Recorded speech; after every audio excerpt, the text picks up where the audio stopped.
back to another episode of Smut and Study podcast. I'm Amanda. I'm Natalie. And today we are talking about the third book in the Empyrean series, Onyx Storm. Yep, just came out. This book is so pretty. Oh my god, the little side thing. Oh, it's so pretty.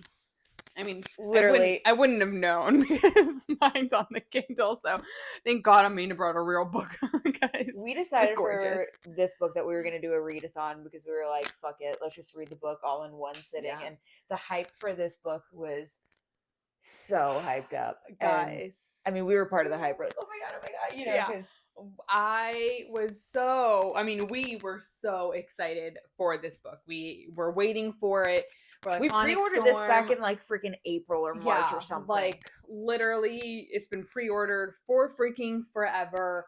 The last that we know is Xaden became like Venom, and that was a cliffhanger, and you were like, what the hell is gonna happen next? And so we thought we would do a readathon for this thing because I was like, I knew that I wasn't going to be able to or in my head, I thought that I would not be able to put this book down because this was going to be so freaking good that we might as well just read it together.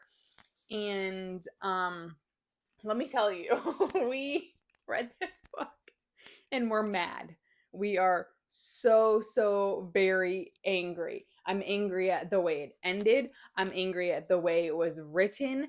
And this is my own opinion, so don't come for me if you have a different opinion, but I do not think that this was very well written by any means compared to the first two books. I felt there was a lot of wish-washy traveling to no hype events to random things with a shitload of questions at the end. And I mean, I guess kudos for Rebecca for leaving me wanting to know more because I'm so lost now.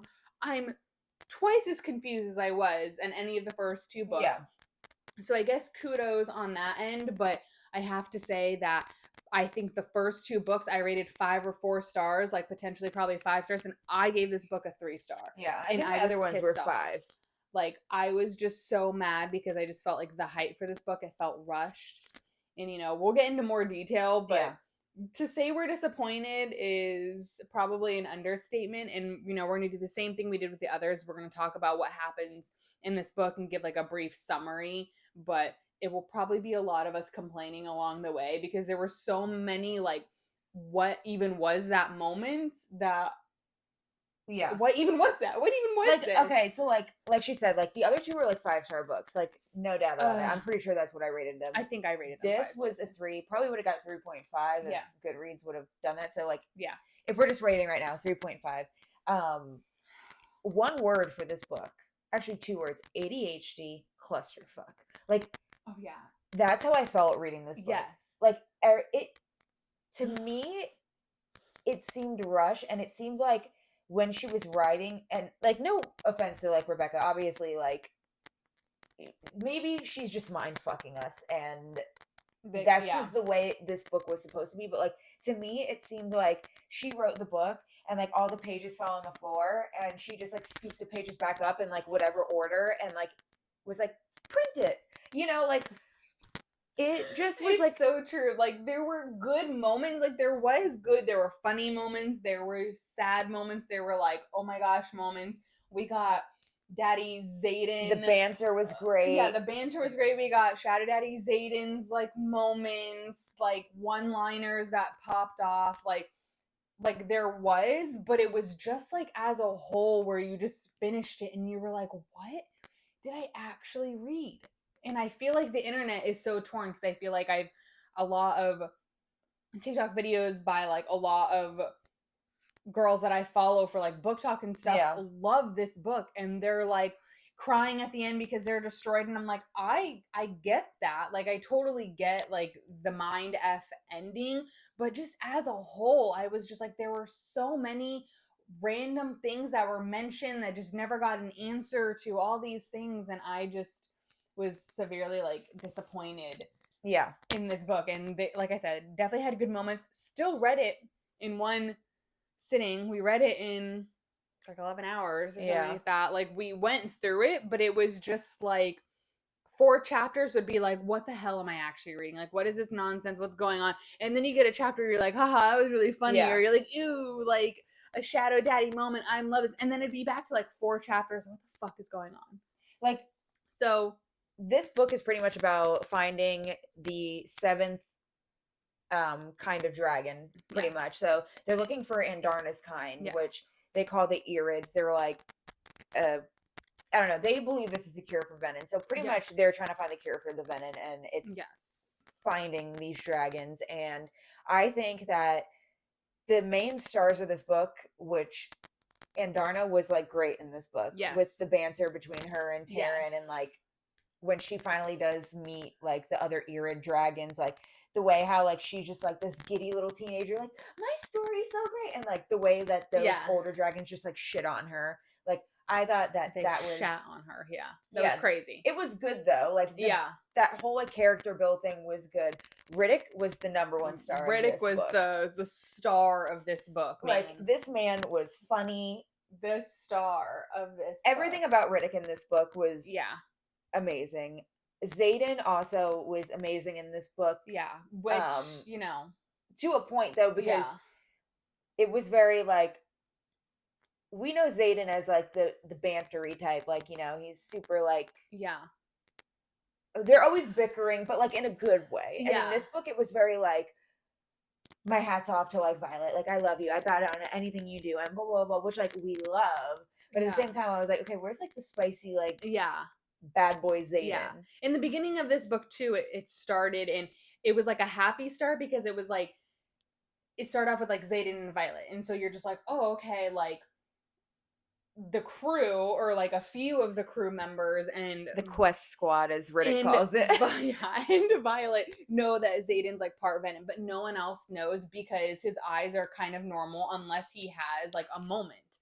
And so you're kind of like, it makes you so happy, because you're like, oh my god, yes, like he's not just like chilling with Jack Barlow somewhere, he's like officially evil. Like Violet wants to find a cure, you know, blah blah blah. They're going off, they're gonna do like this quest adventure and yada and all this stuff.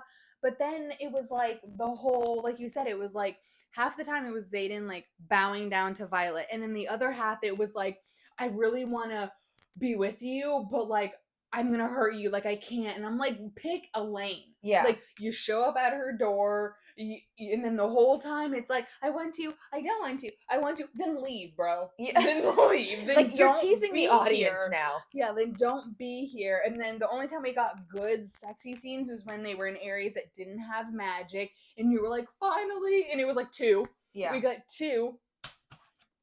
This entire book. 2 spicy scenes. Come on. 2, Rebecca. How, Rebecca? I know. And they were quick. They were not long. They were not pages and pages of any sort of description. One was like a half of a scene because it got interrupted. And then one was decent. And you're just like, oh my god. And it just like infuriated me. Like I just felt like Xaden is so much more and better than that. And I felt like he had really good heated one-liners that would show up, and you're like, yes. Yeah. But then the rest of it would just be like, I have to stay away from you. I can't touch you. Our hands were almost brushed, but then he took a step back, and you're like, what are we doing? Yeah. And like, that's like, the one thing too, like the one good, like spicy, like sex scene, like I still felt like that was like ADH like scene. Like it literally was like, he knocks on the door and he's like, oh my god, like I still want to do this with you, and like I'm not scared anymore, and there's no magic here, so I decided that like we're not gonna do this. And then it literally was like she's pinned up against the wall, and then like 2 seconds later she's like bent over something, and then she's like in the chair, and then she like puts her leg down here and her hands are up here, and like it literally, it was good. And then it's like they're done, and you're just like, okay. Yeah, and then he's like, all over the place. Have multiple nights of this, and then someone would knock on the door and they'd be like, hey, bad news, and then that would be it, and you're like, this is all we got? But like I will say that like, and I'm just gonna out myself, and I know everybody else does it though, because I feel like I've seen the internet like talk about it. Like when you read like an outrageous sex scene, like in this scene in particular, it's literally like, okay, so she's on a chair with arm things on the side. So the first scene, he puts her on the chair and she's facing the freaking back of the chair, and her knees are on the things. So she's like almost straddling. And then her hands are up. Yeah. With the shadows. Yeah. So then, he doing his little thing down there.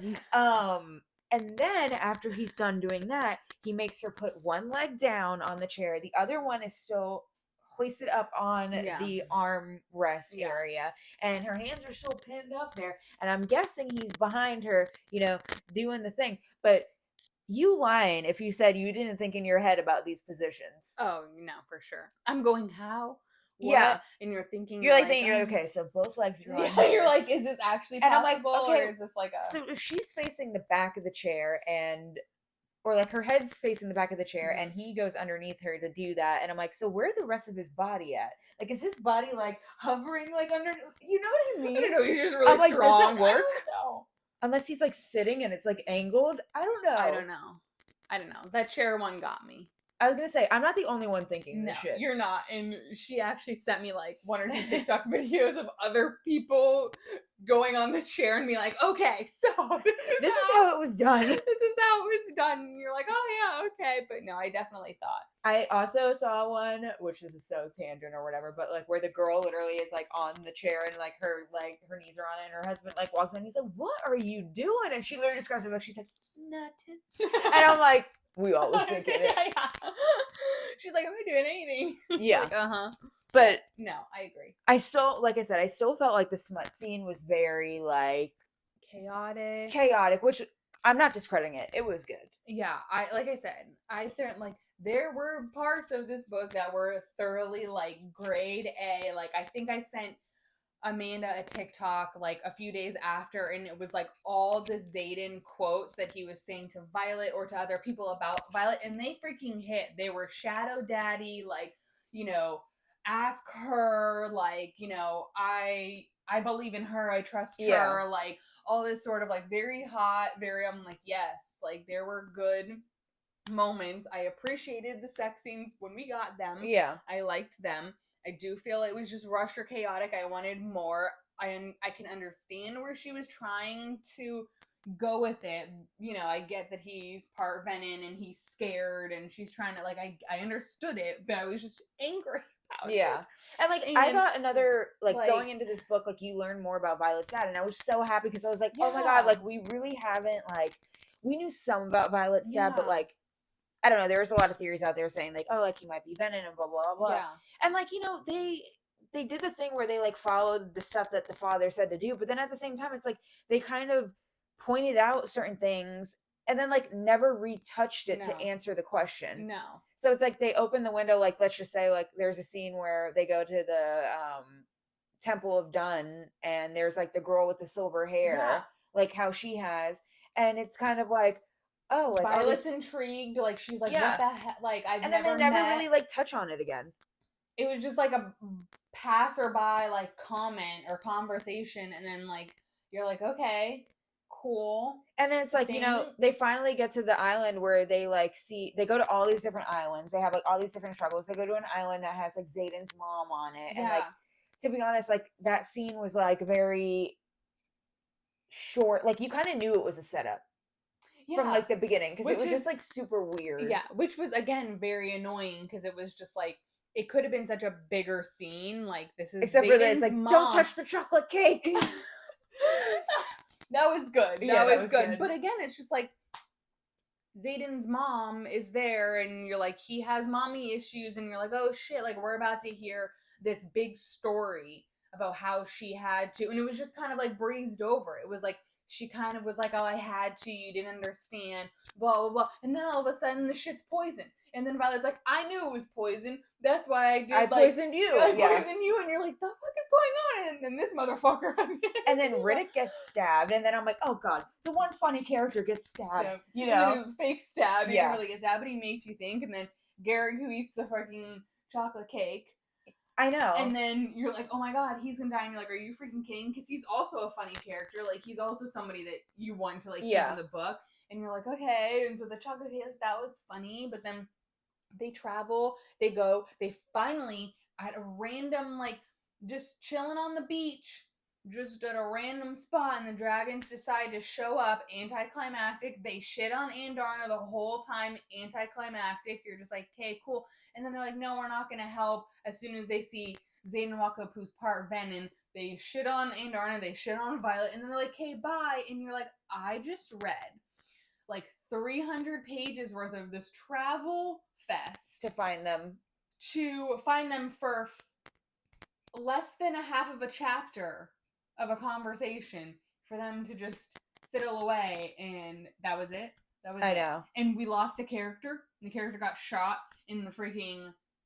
Oh yeah, the next island or whatever. Yeah, they're freaking with the freaking arrow. Like, you lost someone, you went to try. It was like, what was the point of all of the island travel? Okay, cool, we got a cool landscape of whatever. And broccoli. Like, where the fuck did broccoli come from? And where did he go? Yeah, where's broccoli? Broccoli. Like, explain to me where broccoli is. I just, like, besides the temple, which seemed really important, and the little tidbit of Xaden's mom, I was like, what was the point of every other island coming in to be like, oh yeah, they kind of showed up and they kind of helped? Cool. You could have summed that up in like 2 chapters. Like, so much was wasted. I felt like, and if you read a lot of books, you kind of know that in a very like a larger series where there's multiple books, there's always kind of one book that is almost like the filler, where it's like a lot of travel happens and it's just a lot of information that kind of seems useless. It's a lot of traveling and you feel like not a lot happened, and you read the book and you're like, I felt like I could have read that. I didn't need to read that book. Yeah. And that's how I felt like this book was. It was so hyped up, and then I felt like a filler travel book with a bunch of facts to then just be left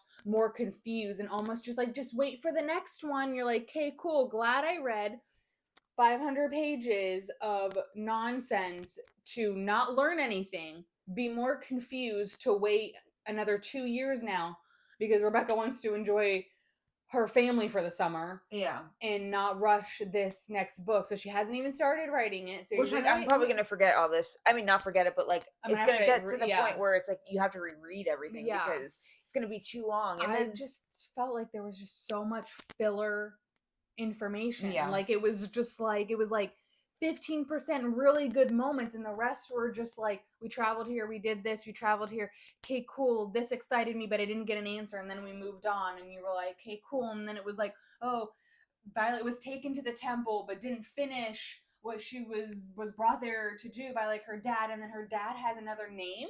Yeah. It's not Sorengale, so you're just like, hey, we breezed right over that, didn't explain that at all. The dragons show up at the end, and then that random Venom creature who just all of a sudden was like obsessed. Thea, whatever her name was. Obsessed with Violet, and kept was like, come, like, I have the answers, and it's like, what answers?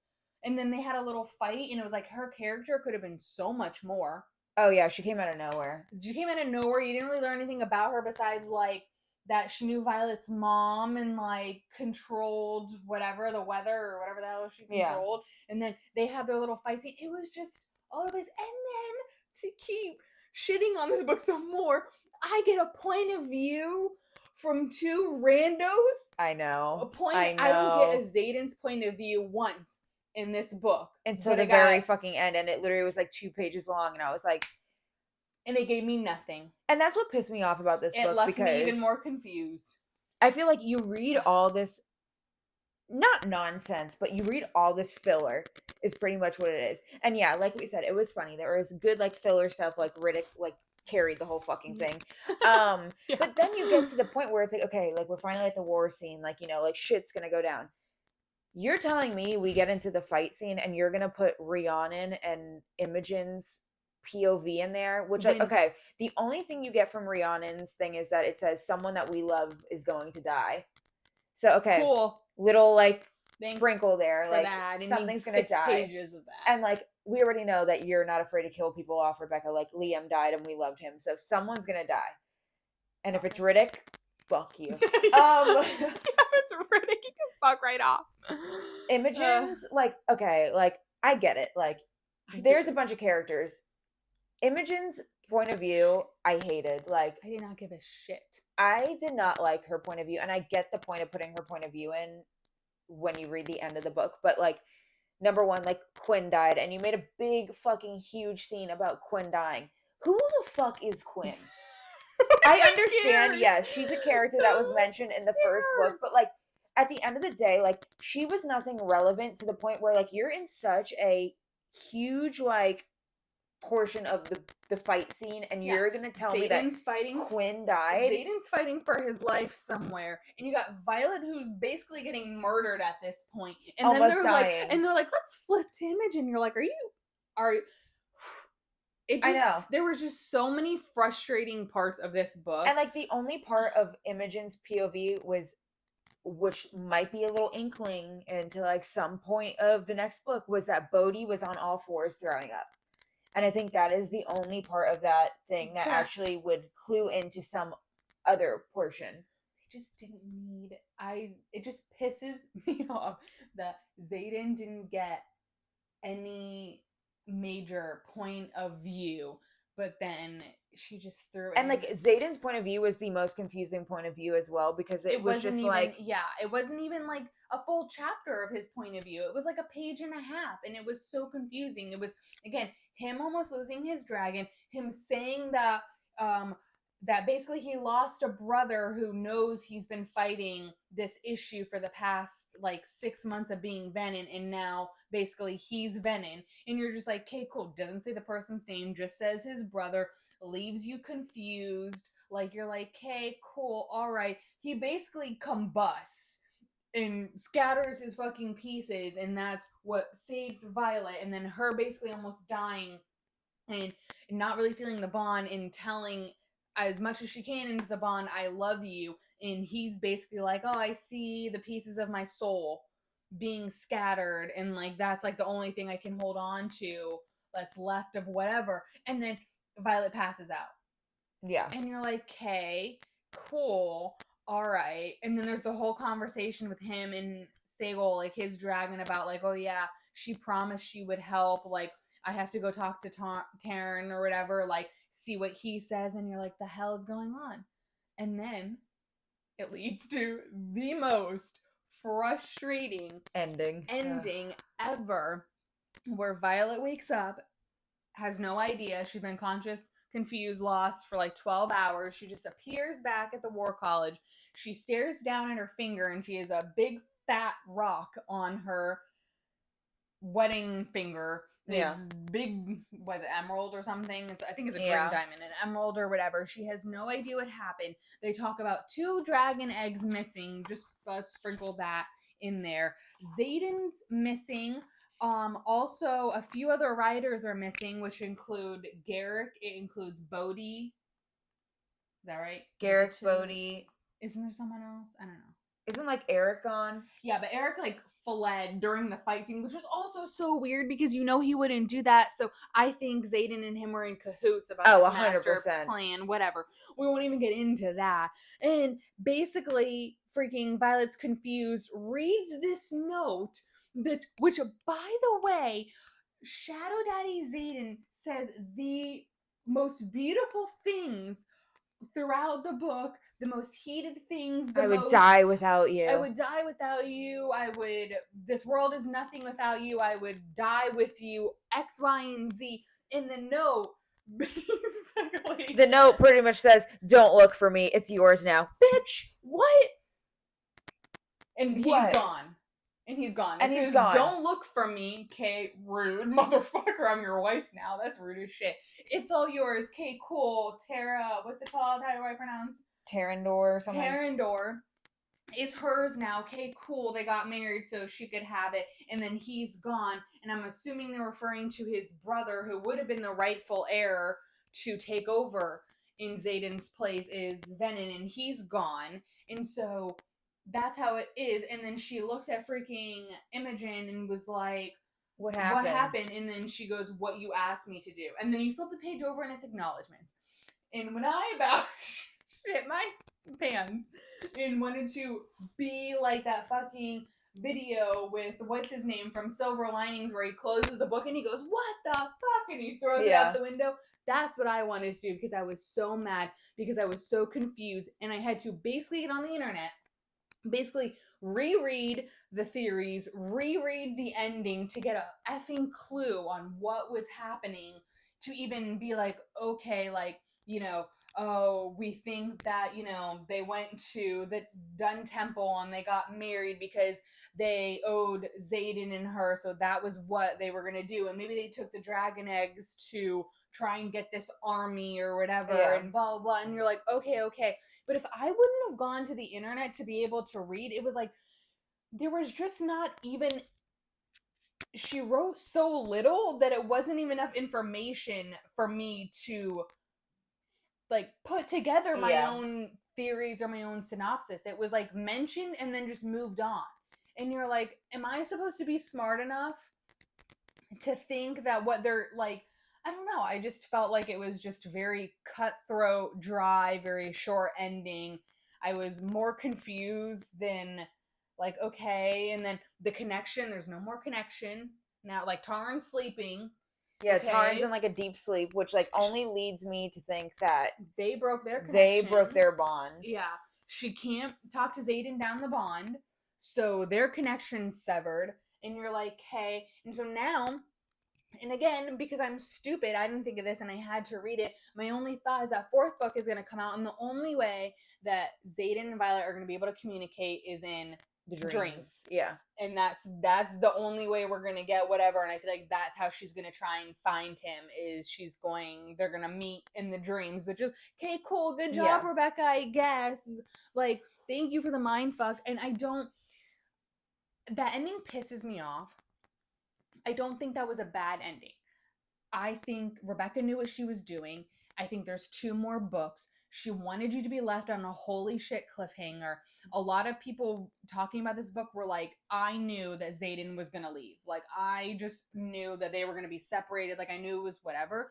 I just didn't expect it to be this, like massive, that. Like, okay, cool, he left. Like, it would have been different if, like, I don't even know. Like, if we would have kind of gotten, like, another chapter of them being, like, Violet was obviously in on the plane and they got married at the temple and he was like, I have to leave and this is how we save whatever. And it was like, hey, but we have to delete your memories. We have to delete your memories. Like, hey, cool. Like, that would have been just a nice little addition. It was just so short that it was like, hey, cool. She's the ruler now. He says, don't look for her. He is gone, which is cryptic. Again, I'm trying to decipher. Like, I just don't.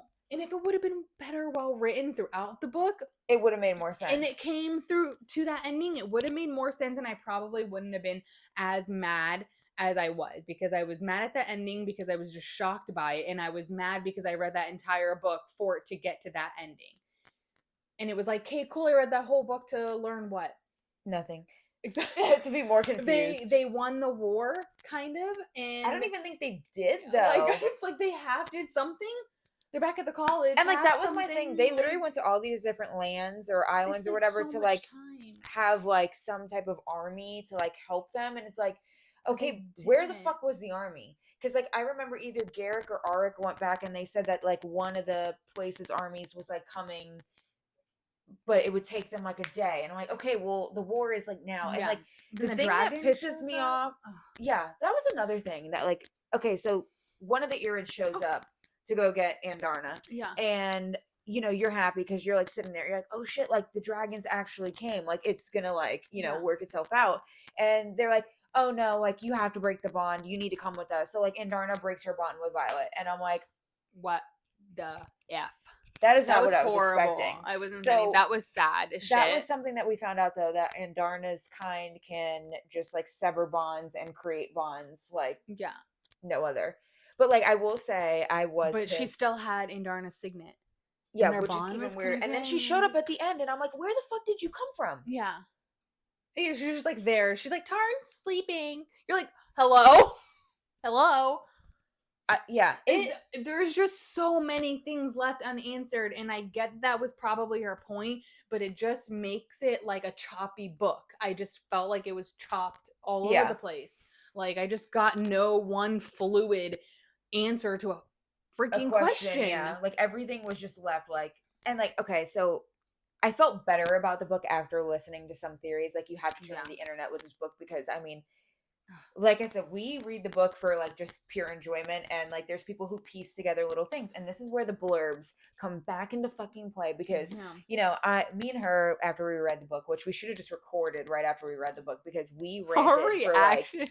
we ranted for like an hour and 30 minutes at like 1 a.m.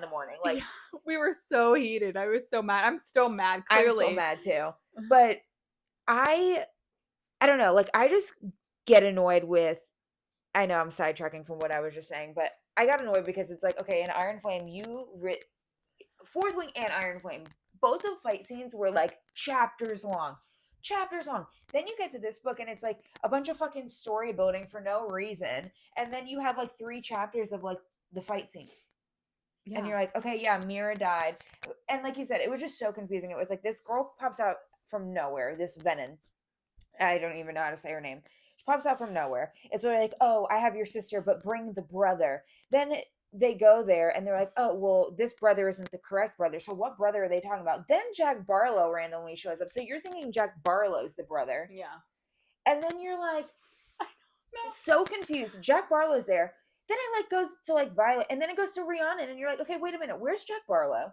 Number 1. Yeah, what's he doing? Dane and Sloane come. They like obviously siphon power or whatever. And then you get a hint, which I kind of like this one, where Dane was like, eyes on me, you know, and then she's like, you're like, ooh. And she's like, oh, I'm gonna hurt you. And he's like, oh, don't I know it? So like you get kind of like that cool little arc with Dane, because you're like, Dane became more cool, and because you're like, oh, Sloane and Dane have something in going this on. book. Yeah, but like, then something happens to Brennan. Yeah, something happens to Brennan. Something happens to Brennan because I don't know, but anyway. Yeah, it's like you don't know where Garrick is, and you just assume that Garrick is Xaden's right-hand bro, so he's just out there in the slums with Xaden. Like, Bodhi is like missing. Bodhi is missing. You think that he might be Venom, and you think that that's the brother because that's Xaden's brother, and why would he leave everything to Violet if Bodhi was totally capable? And Bodhi was supposed to be the one that so it's like Garrett's missing, Bodhi's missing, but Bodhi is still unknown. We think something happened to Brennan. You're like, what the hell? We think her sister's still alive. It made it seem like she made it out. Didn't hear a damn thing really past that either. Yeah. There's just a lot of confusion. I don't know what the deal with the dragon eggs are. There's just so many theories. Like I've watched like 4 different people talk about like what they think is happening with the dragon eggs. Like if they're Terran Sagal's, like if they're somebody else's, like what, I don't know, like what's going on with that. Like I don't really understand that. Like, and then Imogen, what you asked me to, okay, cool. What did I ask you to do? I would have loved to just known a little bit. This is a theory that I'm sticking with for right now, and this is where I needed someone smarter than me to break this down. And pretty much there's a blurb in either Fourth Wing or Iron Flame. I don't even know which one, but it literally says like the jealous brother. Yeah. Or whatever, like the third sibling, the jealous brother, blah, blah, blah. Brennan, I think, is the one that's going to either like be the villain at some point, because if you think about it, they never talk about Naolin's death. They never said what actually happened to Naolin. They said that something bad happened to him that severed like the bond between him and Taryn. But like, do you think he's still alive? I think he's still alive. The theory that I saw was that Brennan's lover is Naolin, because they talk about something about like, oh, when's the last person that Brennan like loved? And they're like, oh, it was when he was in his 2nd year or something. Yeah. And apparently Naolin was like still bonded to Taryn at that time. So I think Naolin is the sage that's like in the dream, and Brennan and him, like Brennan has been Venom, because there's like other points of the book where like they're talking about Brennan's eyes, and he has like the dark mark on his hand. Yeah. So he just breathes by. But then it makes sense though, because if you think about it, Xaden keeps saying in this chapter, "Oh, my brother, my brother." If you think about it, if him and Violet got married before this point, then Brennan's technically his brother. Yeah. But like, are you saying like before the war, like before the fight that they got married? If you think about it, there's that one scene where Arc's like, "Oh, you have to protect the tower, the Temple of Dun, because he's like this is how you win the war." Everything. And I think he was saying that because he foresaw it, that him and Violet would get married there. So I think that's what I'm saying though. It's like, when the fuck did Violet and them have the time to get married? Yeah, but we're in this little area. I think that still confuses me, because it's like, okay, well, like Imogen, erased her memory, but she remembered, like, up until she passed out. So if they got married before the war, then why she should remember that. Yeah.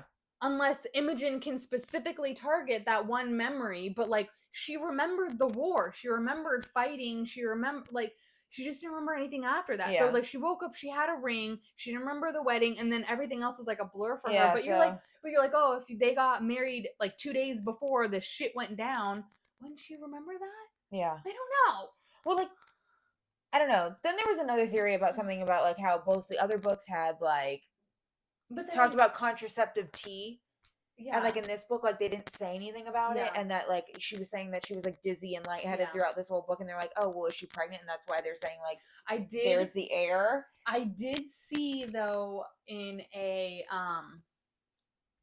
video thing with like Rebecca where they were doing an interview. Is what I was trying to say. An interview, and she said that Violet's not pregnant. Like, she was just like, well, she made like someone asked, and they were like, oh, is Violet gonna be pregnant? And then she was like, I do not think that a baby right now would be like a good like I think I've seen that. Like that.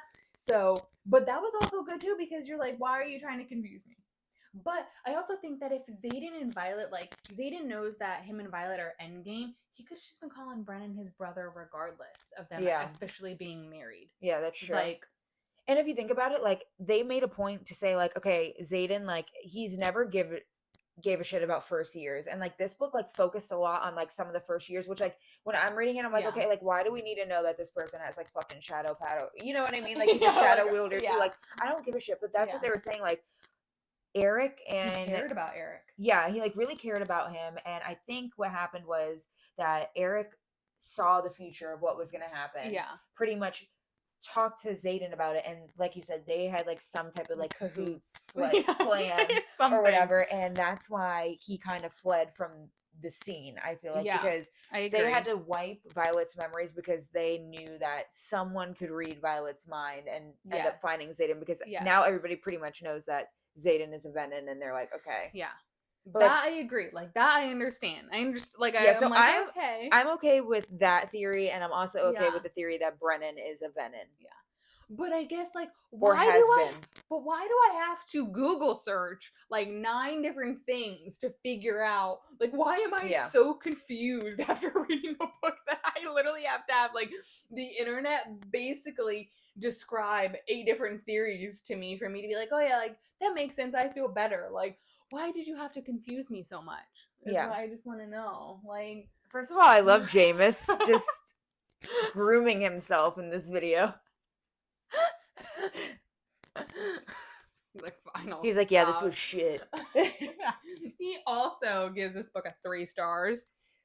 But yeah, no, there were so many like you said, like it's annoying that you literally have to go to the internet to find out like all these answers about like stuff, and I'm like, okay, like who's like I said, I do agree with some of the theories that people have been saying, but like at the same time, it's like who to say that your theory is correct? Like none of these things could be correct. Exactly. Which is why it's so frustrating, because it's like you even go to the internet and you kind of read other people's theories and you're like, yeah, it makes sense, but it's not actually like we don't know if it's true or not. So like it makes me feel a little bit better, like it helps me understand it more, but I'm just kind of like it could also just be like we could be totally wrong. And like people were saying about like the compass that like Violet, the compass is like that's how she's gonna find Xaden or whatever. And I'm like, yeah, but they're gonna talk through like dreams. So like, where's the compass? I don't know. And then like I said, the fucking cat. Like, yeah, it's cute, it's funny, but like, what is the cat gonna do?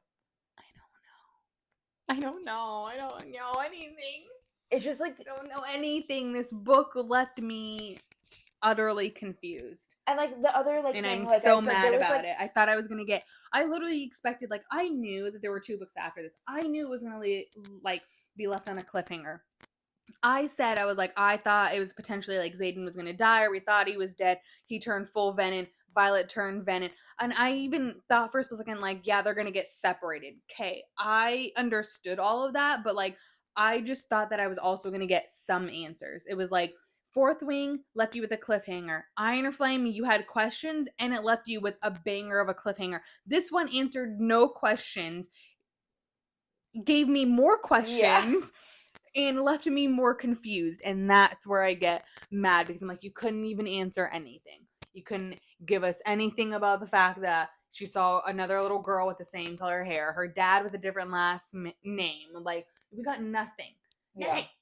Like, not even an Andarna chapter. They could have given us a chapter of her with the dragons and what went on there when she was disappeared and, like, what they discussed or what she learned or any new knowledge that she might not now know about the Venin. We didn't even get that. We didn't get a Xaden's that's what I think point of view. That's what I'm pissed at. Of the fact that he basically probably begged Violet to marry him, have the memory, the fact that he had to leave, what happened with Bodhi and Brennan, like all this BS. We didn't get any of it. We didn't get any insight into his mind. And then they wiped Violet's clean slate. And you're just like, hey.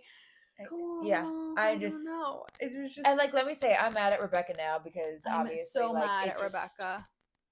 Maybe she's a mastermind though. Maybe she's a mastermind, and by book 5, everything's gonna click together. But like, my thing is that I'm nervous for. It's like, I felt like this book was rushed, like we said, but like, are you gonna have enough time in both of these books, the next 2 books, to like answer all these questions? Because there's so many and like I said, if Riddick dies in the next book, pissed. I'm gonna be so mad. Because like, who else do we love that would die? Unless it's Brennan. That's the only other thing I could think of. Yeah.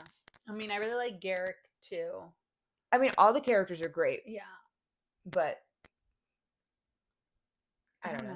Riddick would be, I mean, anyone obvious other than the obvious of Xaden and Violet. Yeah. And any of their dragons, like, passing would be like the worst thing ever. But then next would absolutely be like Riddick. Yeah. Riddick and Garrick, because I think both of those would hurt like it would hurt like Liam. Like, Riddick would actually destroy me. Garrick would be enough to probably make me shed a few tears, to be honest, too, just because he became like the two of them like just so freaking goofy like together, and now like all the memes of them just like, oh yeah, like them playing like Fetty Wap on the JBL speaker while doing like the quest thing, and you're just like, yes, like it makes my heart so happy. I'm just like, yes, that's like, totally them. The good thing about this book is like, they're obviously, I think it's in the beginning of Iron Flame where like Gisenna or Giseba, Giseba, she's like a scribe or whatever, and pretty much in the beginning of the book it literally says like, this has been transcribed, whatever. Oh my god, I'm like butchering the shit out of this, but let me see if I could find it. Like, everything has been transcribed, something I love it. Good words. Let's see. Okay.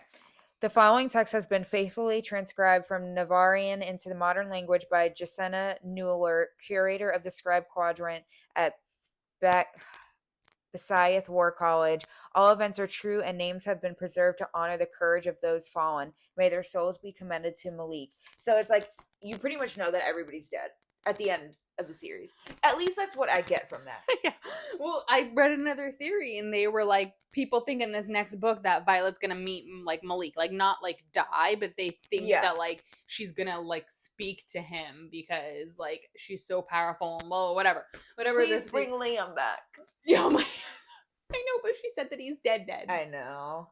Rude. She says a lot of things that really piss me off. Yeah. I'm not gonna lie. But if I read these series and at the end they're all just fucking dead, I might literally throw myself off of a bridge. Yeah. Because if I read, you're gonna have me read 5 books and then the end be like, well, they won whatever war they needed to win, but they all died. Yeah, I'm not gonna be happy. I would be mad. I don't really care if they're like, oh, but here's an image of Xaden and Violet holding hands like up there with like Malik. I don't give a shit. I don't care. If they all die, I'm gonna be mad. Yeah, no, I would be too. But like, Rebecca, you better have some fucking witchcraft. Rebecca, you better answer like, all my goddamn questions. That's the sad part. Like, I felt like with a lot of other series that I read, completed series too, so like that's where, you know, we can't really judge at this point because this isn't a completed series, but like I felt like happy with like the ending of like other books, but like here, like I need Rebecca to sit down and like actually go through like what happened. Yeah, I completely agree. And then it doesn't make it better that she's in the middle of writing like another book, and that she said that she promised like her family to spend like the summer with them. And I'm like, well, the summer's coming up and you haven't started this book. Yeah. So that means we'll get it in 2026 or 2027. Probably. And that to me is insane. That is insane. Because like we said, like we're going to have to read the whole series again because there's 2027. no way. Like we're going to be multiple years older at that point. Yeah. Like 2027. Come on, Rebecca. Oh my God. God damn it. She's so angry. She's like fuel to the fire. It's just and like, okay, I feel like we have to be a little bit kinder with the book because like at the end of the day it still was like it's still a part of the series, and like the other two books were amazing. Yeah. And yes, this book wasn't our favorite, but it's still we were both slightly disappointed. Yeah, we're just disappointed. Which is even worse. But like I said, there were good moments. Yeah. It still captured our attention. Like I wasn't bored reading it. I was just like, oh, okay, like let's. Like I think everybody loves Xaden a little bit. I mean, not that you couldn't ever not like Xaden, but like I feel like people probably love Xaden like more now from this book because just like his dedication and everything to Violet and yeah, he's gonna do anything to make sure that she's alive and well. So I mean, so. This whole podcast episode was really just shitting on this book, but as we were shitting on it, we talked about the whole book. So we did what we needed to do. Yeah. If you have different opinions, like everyone has different opinions, like we might have been too harsh. I just feel like the close people in my circle of like reading that I know from like coworkers and stuff have also rated it 3 stars, and they just don't think this was like the best writing. Yeah, I agree. Either, and I just don't think it was the best writing. Like I could not give this like 4 or 5 stars looking back at like other books that I gave 4 or 5 stars because I really felt like, you know, they changed my life a little bit, and I couldn't do that. But that being said, I still read it. It was still a good read. It didn't bore me. Yeah. We obviously read it in one sitting, so it kept you going. It was just at the end, you just felt like your mind exploded. Plus, you're like, so for us, we were like delirious because it's already like midnight at this point, and like to be honest, we've been reading since like 1 in the afternoon. Yeah, and Natalie's a faster reader than I am, so like I literally told Natalie because she had finished the book, and I told Natalie I was like, dude, if you want me to leave, like I will leave. This way you could go to sleep. And she literally was like, no, you have to stay because I need to like we need to talk. Yeah, I was like, there's no way I can go to bed. I was like, and that was probably the hardest thing too, is that I finished it and I was like, oh my God. And like Amanda like hadn't gotten to that point yet. So I couldn't say anything. So I couldn't act like I wanted to be like, I'm so mad. I was just kind of like, what the actual F happened?